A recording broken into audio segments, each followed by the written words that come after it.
Assalamualaikum warahmatullahi wabarakatuh. Waalaikumsalam warahmatullahi wabarakatuh. Apa kabar ibu-ibu?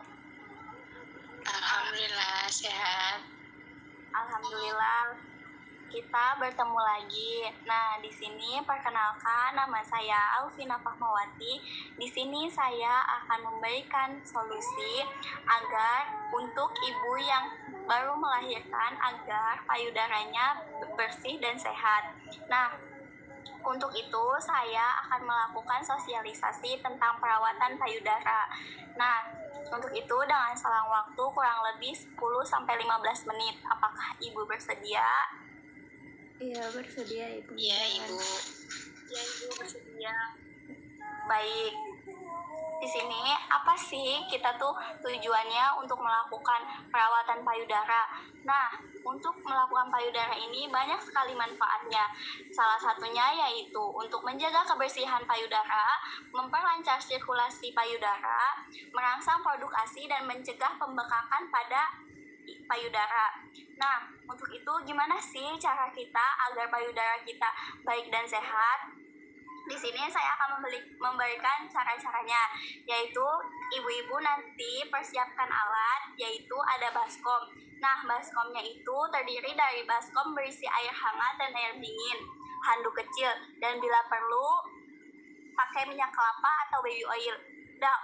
Dan untuk caranya yaitu dengan ibu pakai handuk kecil dulu. Handuk kecilnya itu terdiri dari 2 ya. Handuk kecilnya untuk yang satu untuk membersihkan, yang satunya untuk memisahkan air hangat dan air dingin.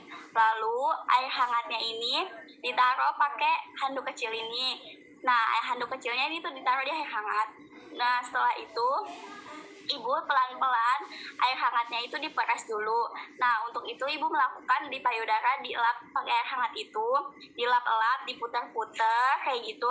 Nah, udah kayak gitu, lalu ibu dibilas dengan air dingin. Setelahnya ibu pakai air dingin. Untuk setelah itu, jika sudah selesai untuk menggunakan air hangat dan air dingin, ibu elap dengan handuk kering agar payudaranya kering dan sehat.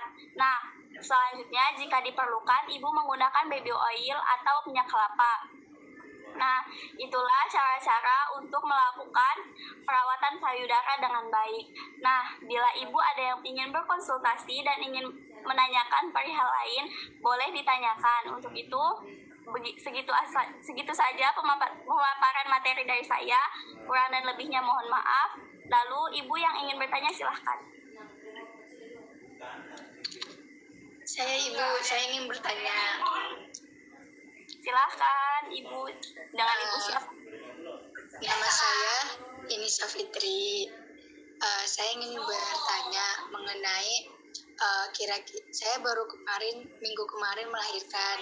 Kira-kira makanan apa saja yang baik untuk melancarkan ASI ya, Bu? Mungkin itu saja. Terima kasih Ibu Yeni atas pertanyaannya. Nah, di sini saya akan menjawab pertanyaan Ibu. Saran saya, Ibu memasak sayur katuk dan sayur bayam. Insya Allah dengan Ibu mencoba sayur bayam dan sayur katuk ini dapat memperlancarkan ASI. Atau Ibu bisa untuk dirangsang dengan bayinya agar bayinya tetap ASInya tetap lancar. Dan ibu itu caranya dengan merangsang gitu loh. Nah, jadi bayinya itu tetap ditaruh aja di payudara ibu. Siapa tahu itu bisa merangsang untuk keluarnya ASI. Baik, itu saja mungkin yang bisa saya sampaikan. Dan Ibu Yeni, apakah ada yang ingin ditanyakan lagi? Cukup sudah Ibu, sudah paham. Terima kasih Ibu. Ya, sama-sama. Apakah ada lagi yang ingin ditanyakan? Bu Bidan, saya mau nanya. Dengan ibu siapa ya? Nama saya Tesi. Saya kan lagi hamil 3 bulan. Terus saya sering merasakan sakit kepala. Apa boleh minum obat-obatan warung-warungan? Kayak Bodrek gitu. Oh ya, baik Ibu. Terima kasih atas pertanyaannya. Nah, untuk obat-obatan, ibu kan sedang hamil ya. Ibu jangan jangan sembarangan minum obat. Ibu hamil itu ada aturan untuk minum obat apa saja yang boleh diminum dan tidak boleh diminum. Itu ibu hamil itu pokoknya harus dijaga, tidak boleh minum obat sembarangan, apalagi obat-obat warung kayak gitu ya. Ya mungkin saja boleh kalau misalnya sejenis paracetamol, tapi ibu juga harus konsultasi dulu ke dokter. Kalau misalnya ibu ada keluhan, meskipun keluhannya itu tidak seberapa, mungkin ya sakit badan doang gitu, pusing kayak gitu, dan itu ibu harus konsultasi ke yang lebih ahlinya, karena itu kalau misalnya ibu minum obat sembarangan itu tidak baik gitu. Jadi ibu harus konsultasi dulu ke dokter, saya tuh boleh minum obat apa gitu, karena ibu hamil itu obatnya tidak boleh sembarangan gitu aja. Oh, ya Bu Bidan, terima kasih. Iya ibu, sama-sama, jangan minum obat sembarangan ya Bu. Iya Ibu. Selanjutnya apakah ada yang ingin ditanyakan lagi? Saya Ibu Bidan, saya mau bertanya. Oke, silahkan. Dengan ibu siapa ya? Saya Angela. Ya, Ya. saya mau bertanya Ibu. Saya kan baru habis melahirkan. Saya mau bertanya, itu boleh nggak sih memakai korset gitu? Itu aman nggak sih Ibu Bidan? Oke. Nah, untuk korset ya. Kalau untuk korset sebenarnya baik-baik aja. Kalau misalnya kitanya kondisinya juga baik-baik aja dan tidak mengandung resiko.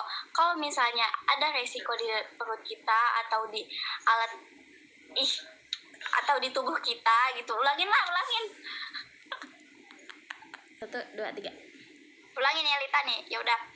Baik Ibu, pertanyaannya. Nah, untuk menggunakan korset itu sebenarnya ya tergantung tubuh kitanya. Kalau misalnya kitanya kondisinya enggak memungkinkan untuk memakai korset, sebaiknya tidak usah dipakai ya Bu. Tapi emang boleh-boleh aja untuk menggunakan korset agar perut sedikit mengencang gitu ya. Tapi kalau misalnya kondisi kitanya tidak memungkinkan, sebaiknya tidak boleh digunakan. Baik, segitu aja Ibu. Apakah ada yang ingin ditanyakan lagi? Oh ya, oke. Ibu Bidan udah jelas. Terima kasih Ibu Bidan. Oke Ibu, sama-sama. Untuk ibu-ibu, apakah ada yang ingin ditanyakan lagi? Sepertinya Bu tidak ada, Cukup Bu. Ibu. Cukup. Udah nggak ada lagi. Terima kasih atas waktunya, untuk meluangkan waktunya. Untuk itu, saya kurang lebihnya mohon maaf kalau bila ada salah-salah kata. Wabillahi taufik wal hidayah. Wassalamualaikum warahmatullahi wabarakatuh. Waalaikumsalam warahmatullahi wabarakatuh.